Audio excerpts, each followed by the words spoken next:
I need to postpone our wedding to explore my feelings for someone else, she said 3 weeks before. So I canceled everything and walked away. Now she's divorced, destitute, and begging at my doorstep while I thrive with someone new. Hey viewers, before we move on to the video, please make sure to subscribe to the channel and hit the like button if you want to see more stories like this. Thanks. Reddit. If you've ever been blindsided 3 weeks before your wedding, buckle up. This is my story, and I need to get it off my chest. I'm Alex, 28 at the time, and I thought I had it all figured out. Emily and I had been together for 5 years, since college. We met in a psych class. She was the outgoing one, always cracking jokes during lectures, and I was the quiet guy in the back row taking notes. Somehow we clicked. She said I grounded her, made her feel secure. I believed it. From the start, I was all in. I supported her through everything. When her mom got sick 2 years into our relationship, I took time off work to drive her to appointments, handled the bills when she couldn't focus. I even turned down a solid job offer in another state because she wanted to stay close to her family and build her career in marketing here in our mid-sized city. "You're my rock, Alex," she'd say, curling up next to me on the couch after a long day. I sacrificed without a second thought, because that's what you do when you love someone. We talked about the future, kids, a house with a yard, the whole package. Last year, I proposed on a weekend getaway. Nothing flashy, just a hike to her favorite spot at sunrise. She said yes, tears in her eyes, and we started planning the wedding. It was set for a beautiful outdoor venue, guest list of about 100, everything paid for mostly out of my savings since her job was still ramping up. I handled the deposits, the vendors, even helped her pick the dress. Things seemed perfect, or so I thought. But looking back, there were signs.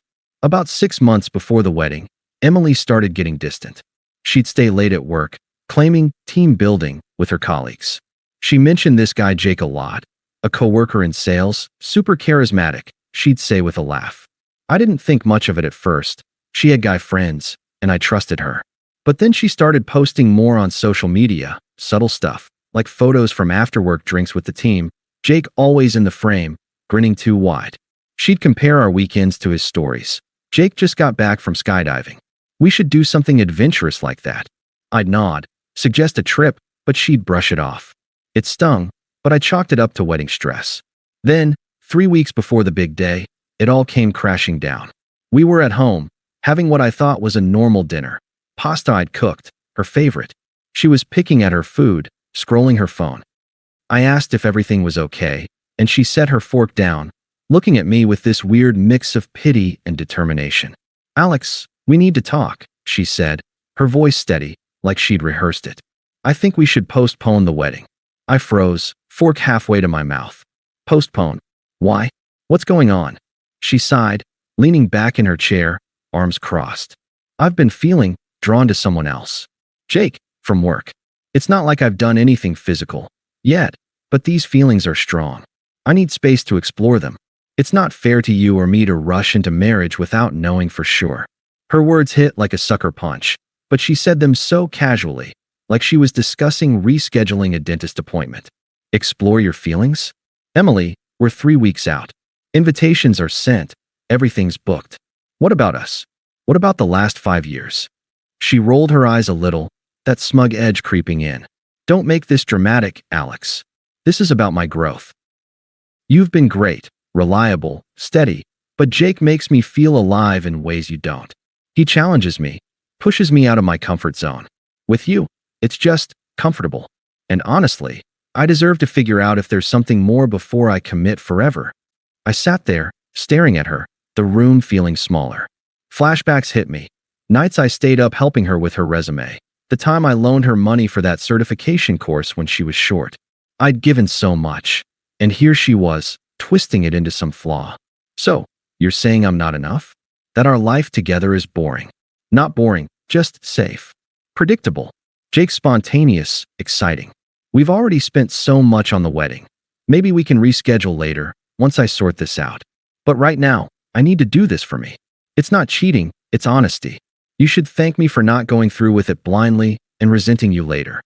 Thank her? For getting me like this? Her logic was so twisted, making it sound like she was the hero for confessing.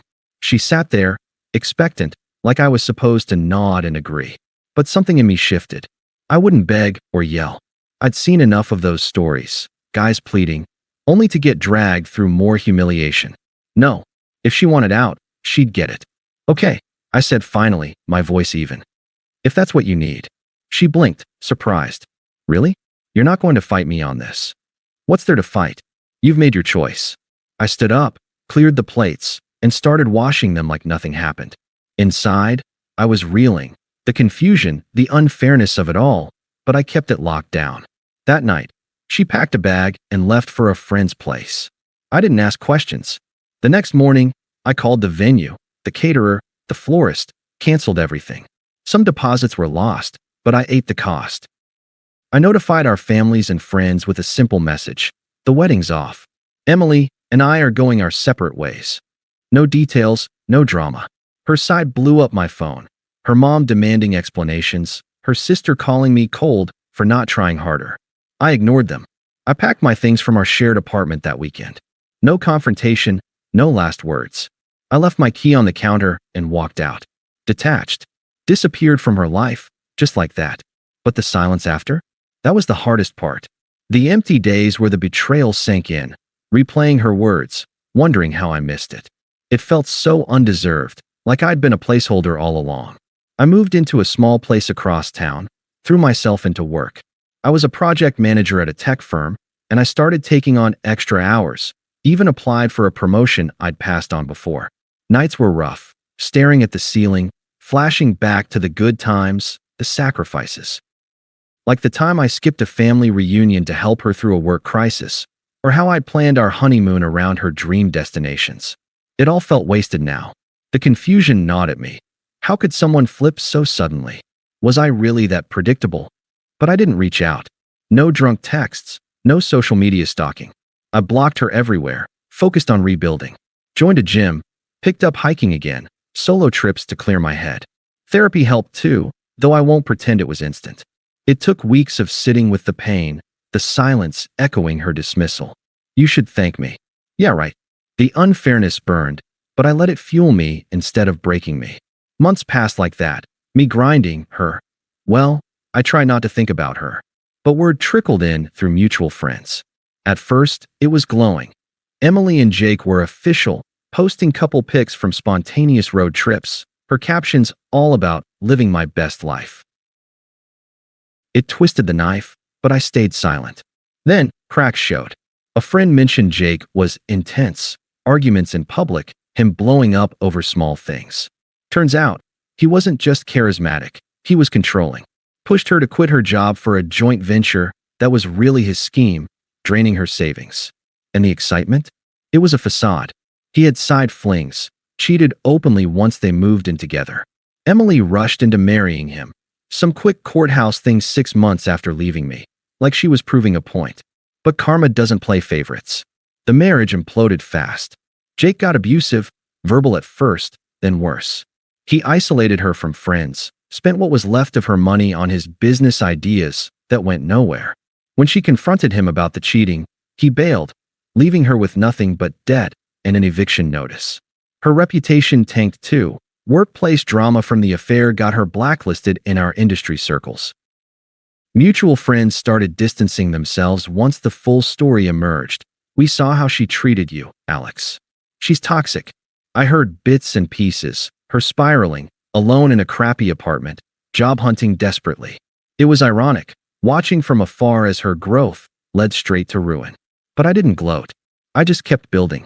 Landed that promotion, started dating casually, met people who actually valued stability. My internal voice shifted from why me to that was a bullet dodged. The betrayal still stung in quiet moments, but it didn't define me anymore. I was free, clearer than ever. It started small, about a year after the split. I'd just gotten settled into my new routine, promotion locked in, a nicer apartment, even started seeing someone casually. Life was moving forward, and Emily was a fading memory. Then, one evening, my phone buzzed with a text from an unknown number. I almost ignored it, but curiosity won. Alex, it's Emily. I got a new number. Can we talk? I miss you. I stared at the screen, the words pulling me back to that dinner table. Miss me? After exploring her feelings? I didn't respond. Blocked it. But that was just the beginning. A few days later, another text from her old work email, of all things. Hey, I know I hurt you, but things with Jake, they didn't work out. He wasn't who I thought he was. Abusive, controlling. I left him, got divorced last month. It's been hell. Remember how good we were? I made a huge mistake. Please, let's meet up. Coffee. For old time's sake. Divorced. So that's how it went. She'd rushed into marriage with him, probably to make it all seem legitimate. But now? Begging. Her tone was pleading, laced with that same self-focus. Her mistake. Her hell. No real apology for the pain she caused me. I typed back a single line. Not interested. Take care. Then blocked the email too. She didn't stop. Calls started coming from friends' numbers, our mutual circle, or what was left of it. First was her best friend, Lisa, who I'd always gotten along with. She left a voicemail. Alex, it's Lisa. Emily's in a bad place. She's crashing on my couch. Lost her job because of the drama at work. Jake cleaned her out in the divorce. Left her with nothing. She's sorry, really. You two were great together. Just hear her out? For me, I didn't call back. Next came her sister, Megan, who was always blunt to a fault. She texted, "Grow up, Alex. Emily's hurting bad. You owe her a conversation after all those years you mooched off her emotionally. Be a man and pick up the phone." Mooch. I'd supported Emily through everything. Toxic, just like her. Blocked. Then Emily escalated. A week later, she showed up at my office building, must have asked around to find out where I worked now. I was heading out for lunch when I saw her waiting by the entrance, looking disheveled, eyes red like she'd been crying. "Alex, please, don't walk away. I need to talk to you." I stopped, kept my distance, voice steady. "Emily, this isn't the place. Or the time." She stepped closer, words tumbling out desperate. "I was wrong, okay? So wrong. Jake seemed exciting, but he was a nightmare. Yelled at me constantly, cheated with half the office, took all my savings for his stupid investments. I'm broke, Alex, living in a motel now, applying for jobs, but no one's hiring after the rumors. My friends are done with me. Even mom thinks I screwed up. But you were always there. Stable. I need that now. We can start over. Postpone was stupid. I want the wedding back, the life we planned." Her hypocrisy hit hard.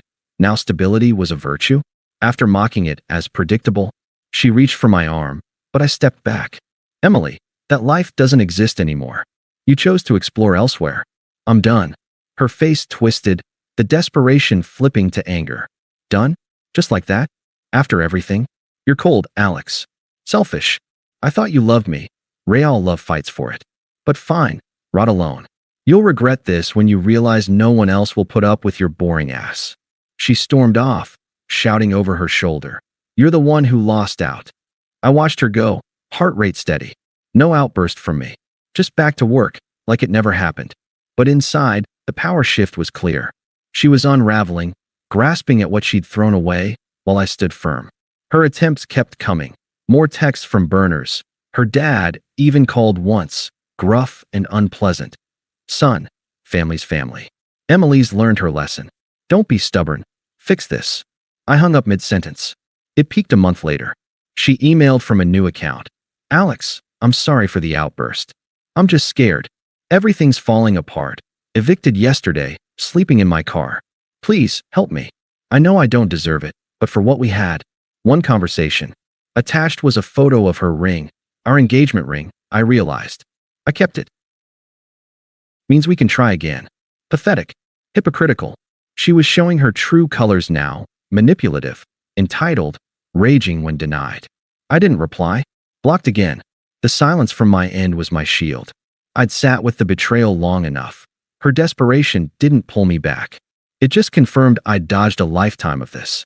By then, I'd met Sarah. We connected at a hiking group. Nothing forced, just easy conversations turning into dates. She was kind, ambitious, valued the same things: loyalty, growth without the drama. For the first time, I felt truly seen, not like a safe backup. Life was good. New friends, travel plans, even thinking about buying a place. Emily's chaos? Irrelevant noise. Then came the final nail. Our mutual friend Tom's wedding. Ironic, since it was the same venue we'd booked originally. I RSVP'd yes, brought Sarah as my +1. Didn't think about Emily until I spotted her across the lawn during the ceremony. A last-minute invite through her lingering ties to the group. She looked rough, thinner, forced smile, solo. Our eyes met. She beelined for me during the reception. "Alex," she whispered, pulling me aside near the bar. Seeing this, it kills me. We could have had this. Jake's gone for good. Divorced me, left me destitute. No job, no home. Friends ghosting because they know what I did to you. I realize now what I lost. Take me back? Please. I'll change. You were my everything." Her voice cracked, eyes pleading, but it was all about her loss, her realization. No acknowledgement of my pain, just desperation cloaked in regret. Sarah was chatting nearby, oblivious for now. I looked at her, calm, detached. "Emily, that chapter's closed. I've moved on, better job, new city vibes, and someone who actually sees my worth." I nodded toward Sarah. "Meet her later if you want, but this? Us. It's over. You wanted growth. I found mine without you. You're not part of my peace anymore." She recoiled, face paling. "But I need you. How can you be so indifferent? After 5 years." "Easy," I said firmly. "You taught me to prioritize myself. Thanks for that lesson. Now enjoy the party." I walked away, joining Sarah, who slipped her hand in mine. Emily stood there, alone amid the celebration, her failure on full display. Whispers from guests who'd heard the stories, her isolation stark against the joy around us. She didn't follow. Last I heard, she slunk out early. No more texts after that. Karma delivered, ironic and complete. Reddit, if you're reading this, trust the process. Walk away with dignity. The rest sorts itself. Thanks for watching. Make sure to subscribe to the channel and hit the like button. What do you think about this story? Share it in the comments.